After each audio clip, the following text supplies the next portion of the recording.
আগামী 4 মে সোমবার পশ্চিমবঙ্গ বিধানসভা নির্বাচনের 294টি আসনের ভোটের ফলাফল জানানো হবে। ভোট গ্রহণ শেষে এখন চলছে গণনার শেষ মুহূর্তের প্রস্তুতি। বুধবার রাত থেকেই বেশ কয়েকটি সংস্থার বুথ ফেরত জরিপে পশ্চিমবঙ্গে বিজেপির এগিয়ে থাকার ইঙ্গিত পাওয়া গেছে।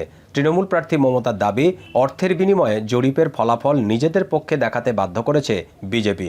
শুধু তাই নয়, গণনায় কারচুপি হতে পারে এমন শঙ্কায় দলীয় কর্মীদের স্ট্রং রুম ও ভোট গণনা কেন্দ্রগুলিতে পাহারা দেওয়ার নির্দেশ দেন মমতা।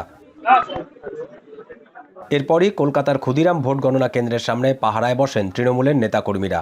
মানিকতলা, বেলেঘাটা, শ্যামপুকুর, জোড়াসাঁকো, এন্টালি, চৌরঙ্গি এবং কাশীপুর বেলগাছিয়া এই আসনগুলোর ইভিএম নিয়ে আসা হয়েছে এই কেন্দ্রে।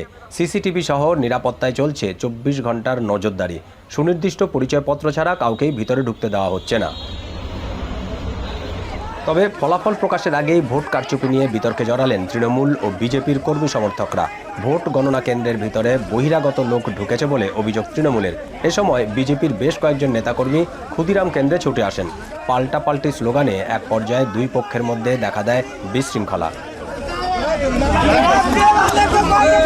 আমরা এখন শিওর হয়ে গেছি, যেভাবে পুলিশ করেছে এরা ইভিএম মেশিন চেঞ্জ করতে চাইছে। স্ট্রং রুমে ওখানে সিসিটিভি ছিল না, ওই পোস্টালের স্ট্রং রুমে তার ভেতরে সিসিটিভির ব্যবস্থা হচ্ছে, বাইরে তার লিঙ্কও হয়ে যাবে। কাউকে না জানিয়ে কোনো স্ট্রং রুম খোলা হবে না। এই চত্বরে কেউ ঢুকতে পারবে না। কিভাবে এনারা 2 ঘন্টা এখানে বসে আছে। এদিকে ভবানীপুরের শাখাওয়াত মেমোরিয়াল স্কুলের ভোট গণনা কেন্দ্রে উপস্থিত হন তৃণমূল প্রার্থী মমতা বন্দ্যোপাধ্যায়। তিনি হুঁশিয়ারি দেন, কেউ যদি ইভিএম লুটের চেষ্টা করে তাহলে জীবন মরণ লড়াই হবে। আমার কথা হচ্ছে, অধিকার প্রত্যেকেরই আছে।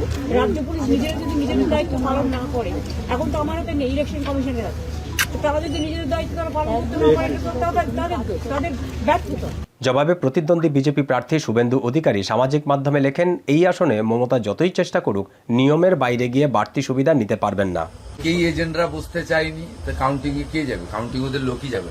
যদিও ভোট কারচুপির অভিযোগ অস্বীকার করে মুখ্য নির্বাচনী কর্মকর্তা মনোজ আগরওয়াল জানান, তৃণমূলের অভিযোগ ভিত্তিহীন ও মিথ্যা।